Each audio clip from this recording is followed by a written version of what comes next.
Hello friends, जैसा कि हमने द हिंदू न्यूज़पेपर को एक्सप्लेन करने की एक नई सीरीज़ चालू की है, तो इस वीडियो में जो एडिटोरियल पार्ट है वो हम डिस्कस करेंगे और जो पूरा पेपर है वो अलग वीडियो में डिस्कस किया जा रहा है।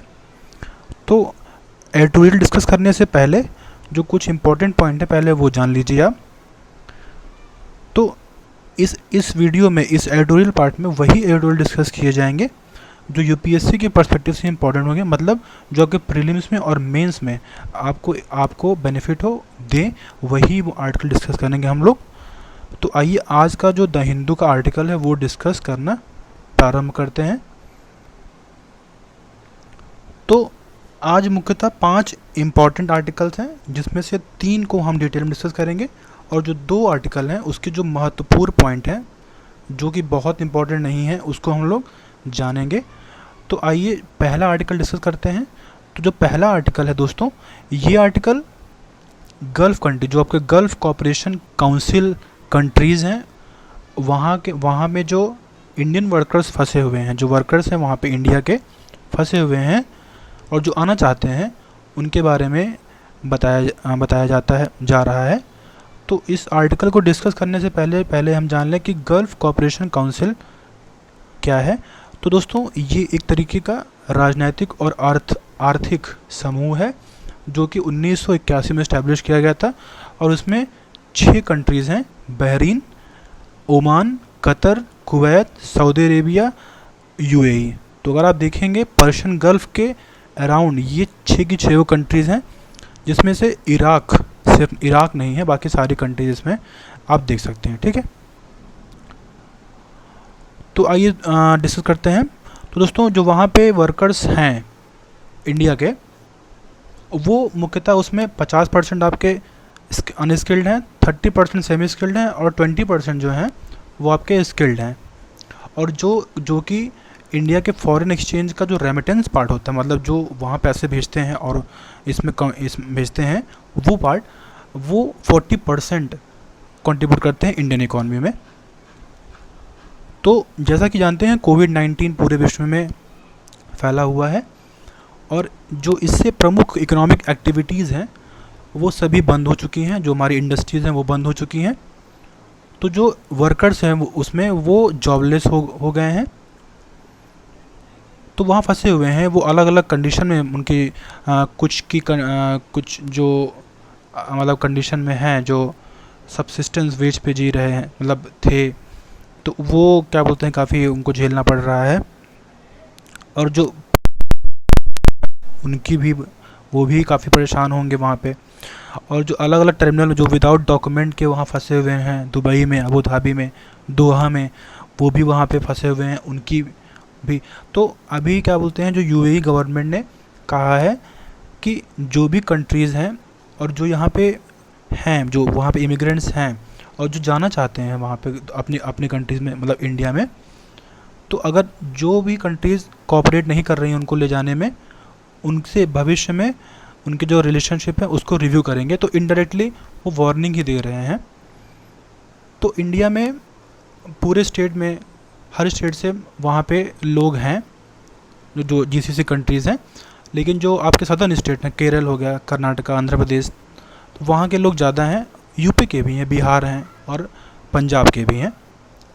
तो कहने की बात यही है कि जिनका कंट्रीब्यूशन इंडियन इकॉनमी के फॉरेन एक्सचेंज में इतना ज़्यादा हो, तो उनको ऐसे वहाँ पे बेसहाय और अकेला छोड़ना ठीक नहीं है।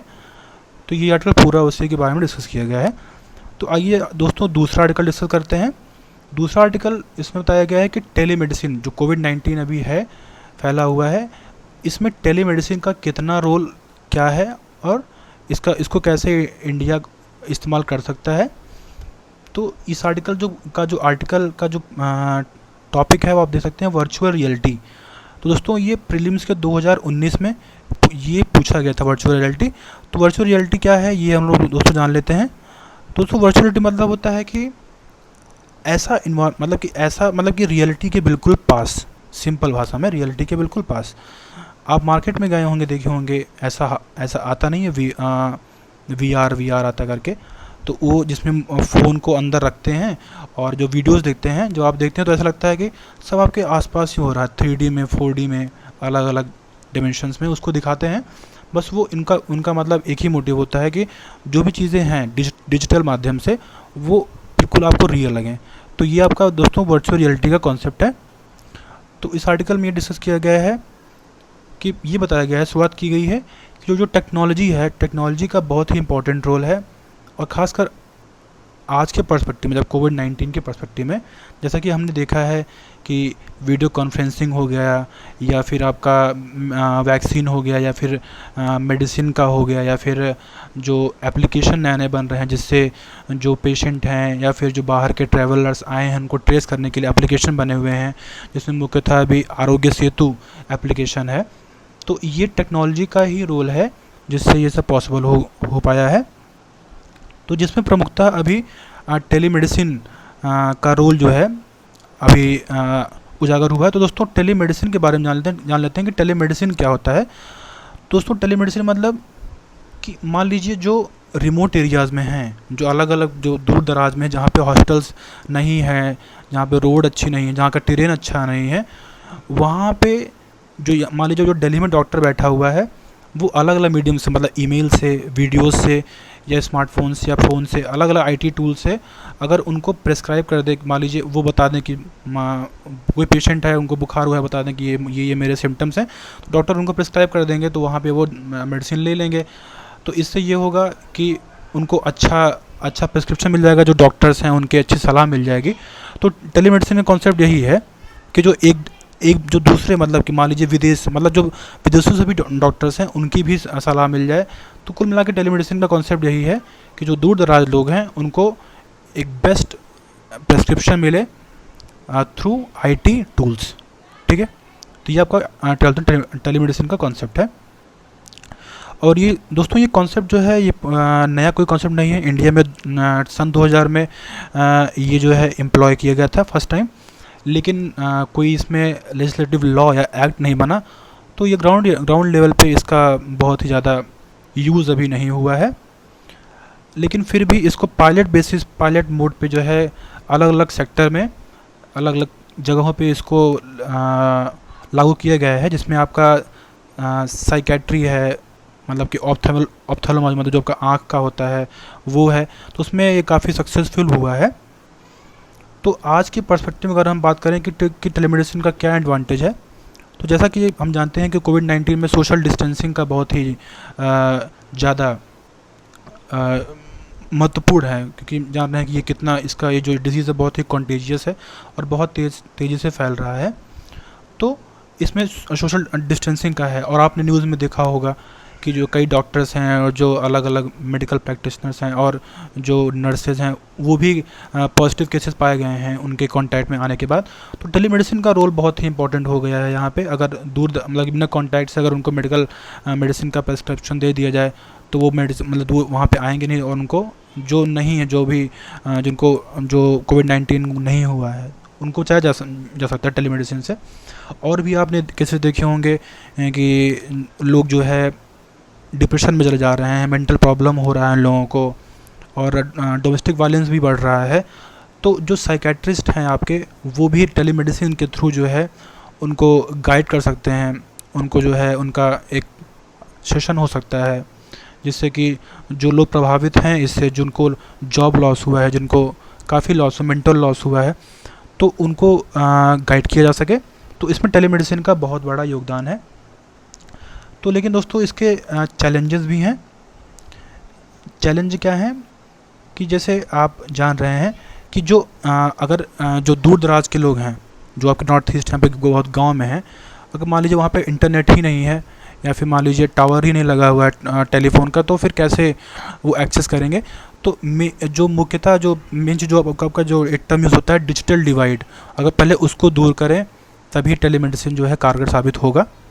और जो क्या बोलते हैं मेडिकल जो आपका सेंसिटिव मेडिकल इन्फॉर्मेशन है, जैसा कि अभी हमने देखा, अभी कोविड-19 के परिप्रेक्ष्य में देखा कि कई हॉस्पिटल्स के जो सेंसिटिव इन्फॉर्मेशन है उसको हैक किया जा रहा है। तो उसको भी एड्रेस करना इसका मेन चैलेंज है। तो ये पूरा स्मार्ट कार्ड डिस्कस किया गया दोस्तों। अब आते हैं तीसरे आर्टिकल पे दोस्तों। तो तीसरा आर्टिकल लिखा गया है पी चिदम्बरम, जो हमारे पूर्व वित्त मंत्री हैं, और प्रवीण चक्रवर्ती, जो कांग्रेस पार्टी के पॉलिटिकल इकोनॉमिस्ट एनालिस्ट हैं, उनके द्वारा आर्टिकल लिखा गया है, जिसमें इन्होंने बताया है कि जो कोविड-19 से जो पूरी इकॉनमी को बुरा प्रभाव पड़ा है, तो उसको रिवाइव कैसे करें, मतलब उसको फिर से चालू कैसे करें। तो उसका एक खाका इन्होंने जो है अपना सुझाव के रूप में दिया है। तो उन्होंने कहा है कि लॉकडाउन जैसा हुआ है, तो इसमें लोगों का जो इकोनॉमिक कंडीशन है उसको भी इम्प्रूव करना है, और जो फूड या फिर उनके जो हेल्थ कंडीशन है उसको भी सरकार को देखना है।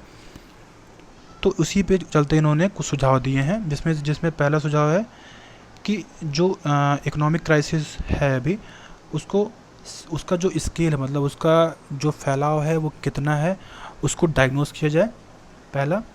तो उन्होंने पहला कहा है कि जो आपके पुअर हैं, जो आपके मोस्ट वल्नरेबल हैं, जो आपके डेली वेज वर्कर हैं, वो आपके मोस्ट वल्नरेबल है ना, तो उनको जो है पैसे दिए जाएं, मतलब डायरेक्ट ट्रांसफ़र किया जाए, और उनको खाना, मतलब उनको फूड दिया जाए, अनाज दिए जाए, उसकी ये बात कर रहे हैं। और वो कैसे दिया जाए, तो पहले तो उनको जो मतलब कि आपके जो मतलब कि हैं वल्नरेबल पीपल हैं, पहले उनको आइडेंटिफाई करें।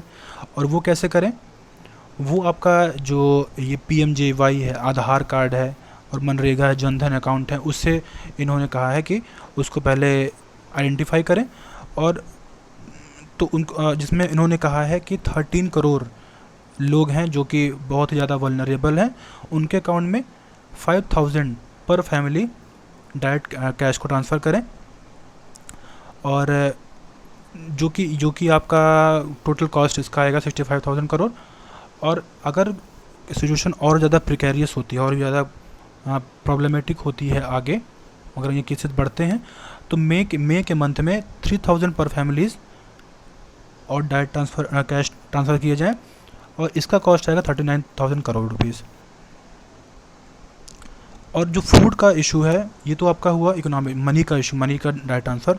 और जो फूड का इशू है दोस्तों, वो इन्होंने कहा है कि डायरेक्ट जो आपके माइग्रेंट फंसे हुए हैं अलग अलग स्टेट में, तो उनके पास तो राशन कार्ड है नहीं, तो इनका इसमें सुझाव है कि जो फूड डिस्ट्रीब्यूशन हो रहा है उसको यूनिवर्सलाइज़ किया जाए। मतलब ऐसा नहीं है कि जिनके पास राशन कार्ड उनको ही दिया जाए, जिनके पास नहीं है उनको भी दिया जाए।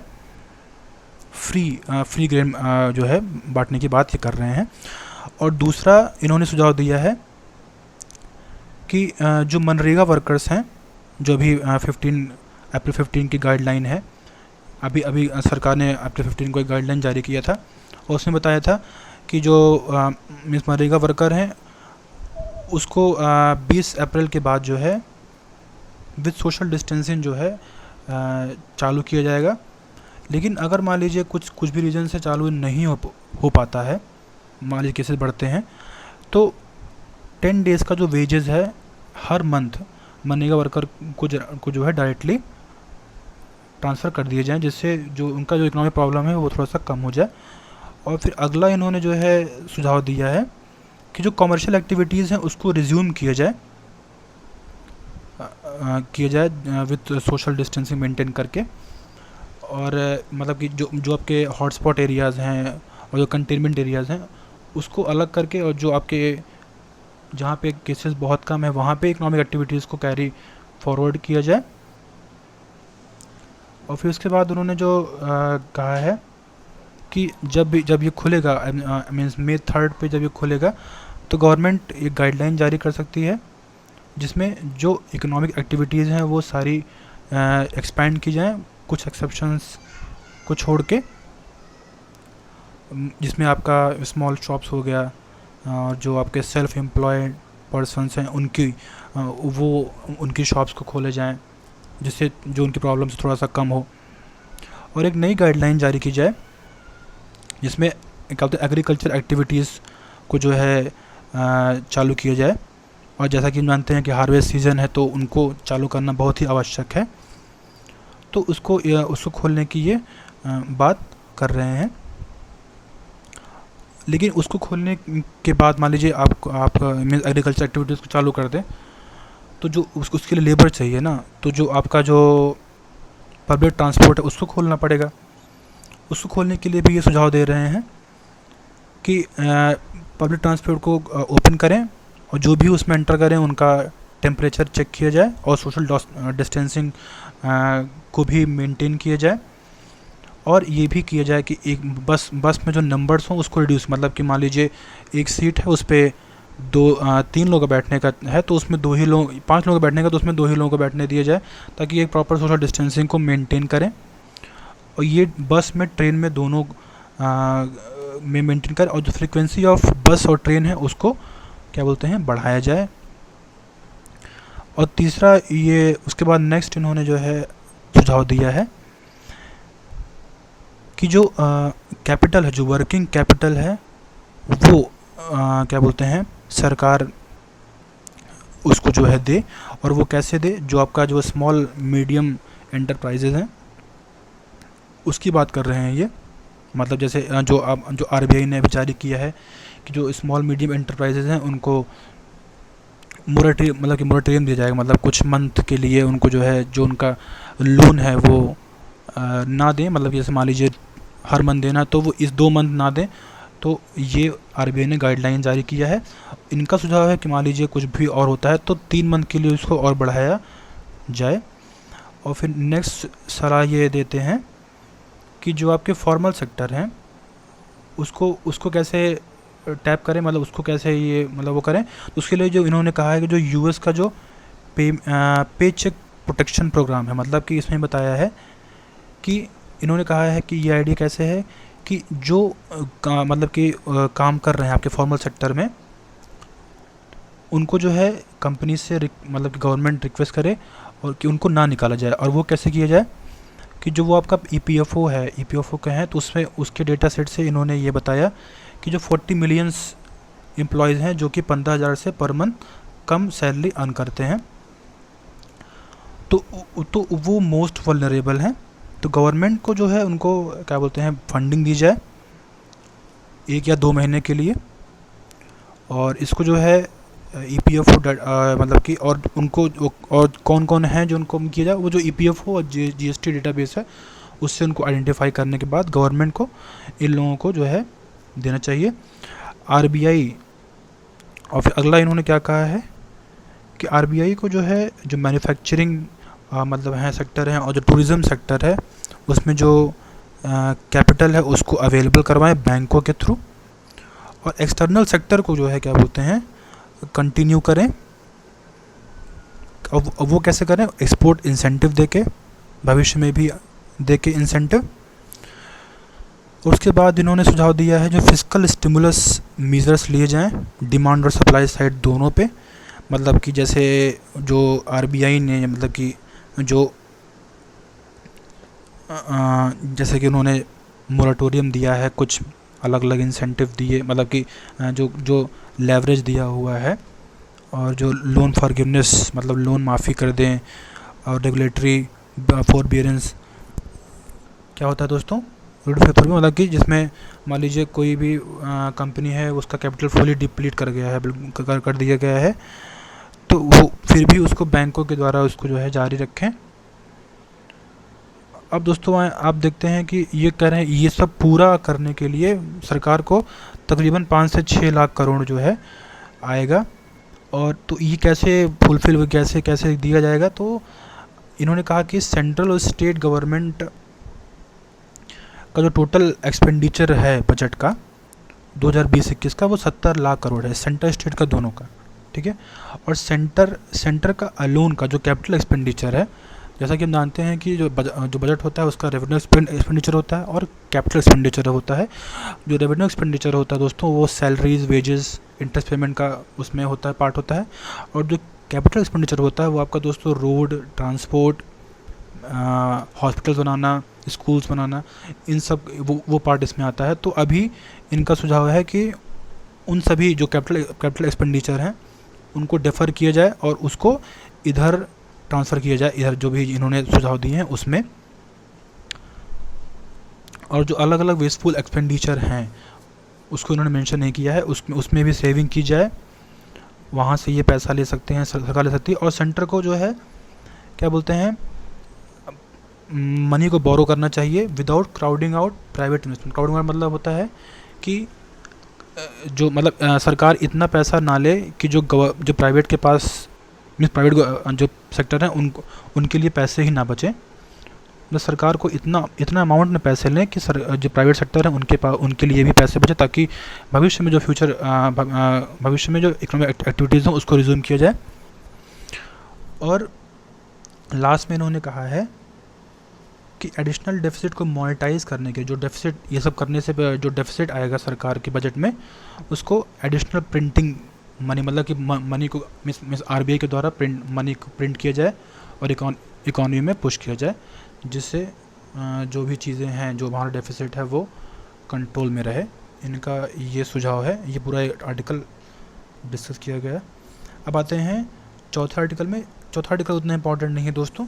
इसमें इनका एक ही सुझाव है कि जो कोविड-19 से जो आपके प्रमुख एग्ज़ाम है, मेडिकल एग्ज़ाम्स हैं और यूपीएससी के कुछ एग्ज़ाम्स हैं और इंजीनियरिंग एग्ज़ाम्स हैं, उसको जो है पोस्टपोन किया गया है विदाउट एनी फर्दर डेट।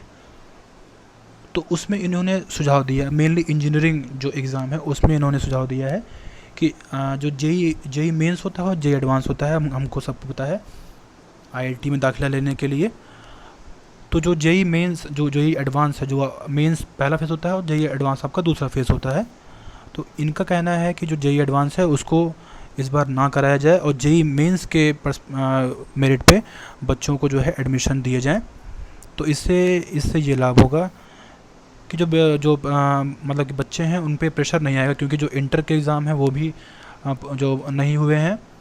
और जो और भी इंस्टीट्यूट है, एनआईटी हो गया, ट्रिपल आईटी हो गया, उनमें जो एडमिशन की प्रक्रिया है वो भी जल्दी हो, ये इनका सुझाव है इसमें। और फिर आगे उन्होंने आईआईटीज़ और एआईट्रिपलीज़ ये कैसे कैसे, मतलब कि इसका जो हिस्ट्री है वो उसमें पूरा एक्सप्लेन किए हैं।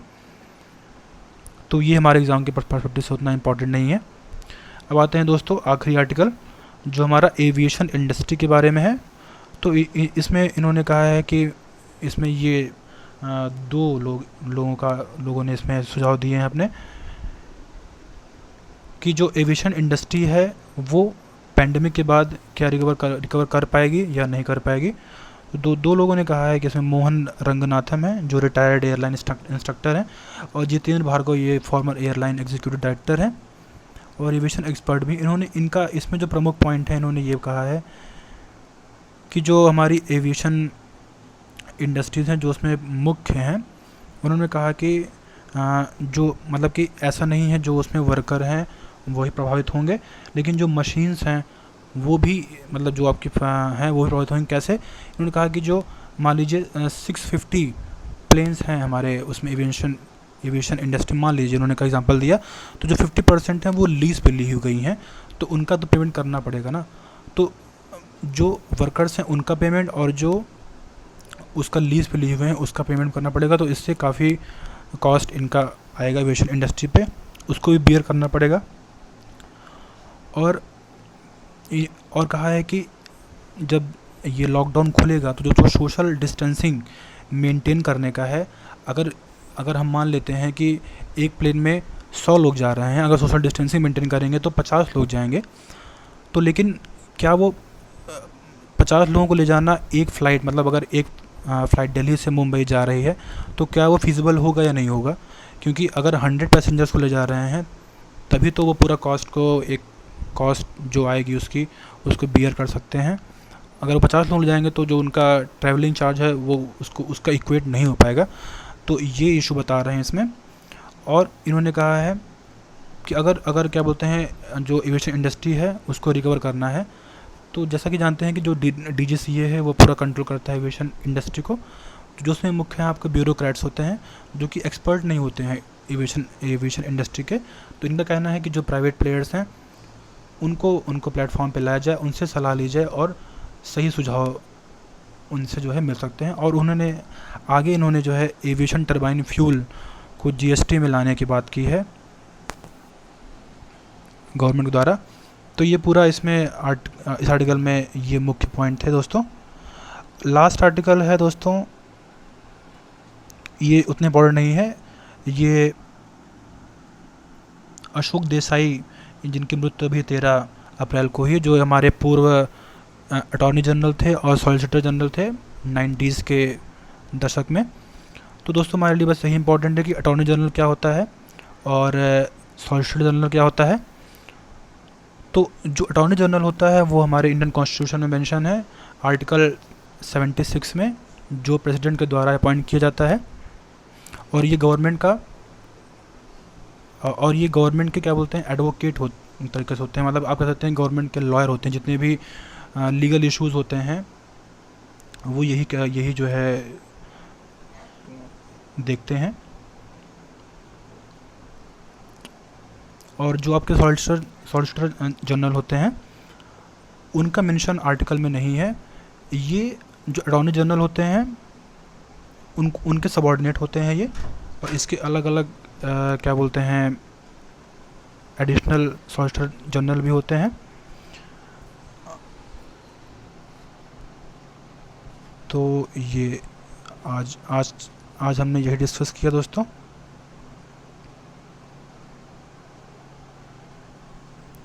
Thank you.